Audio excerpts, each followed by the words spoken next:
Doctor Aamir Liaquat Hussain की तीसरी बीवी दानिया शाह तलाक लेने अदालत पहुंच गई। तनसीख निकाह, हक महर और नॉन नफका का दावा दायर कर दिया। आमिर लियाकत नशावर होकर आए रोज़ तशद्दुद का निशाना बनाता है।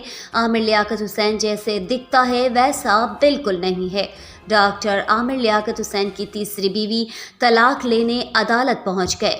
दानिया बीबी ने तनसीख निकाह, हक महर और खर्चा नॉन नफका का दावा दायर कर दिया। अदालत ने डॉक्टर आमिर लियाकत हुसैन को 7 जून के लिए नोटिस जारी कर दिए। आमिर लियाकत आइस का नशा करता है और अय्याश आदमी है। दानिया का मौक़िफ़, आमिर लियाकत नशावर होकर आए रोज़ तशद्दुद का निशाना बनाता है। अदालत आमिर लियाकत से तनसीख निकाह की डिग्री जारी करे। अदालत हक महर की मद में 11 करोड़ रुपए घर और ज़ेवरात अदा करने का हुक्म दे। इस्तदा अदालत 1 लाख रुपए खर्चा नॉन नफका मुकर्रर करे।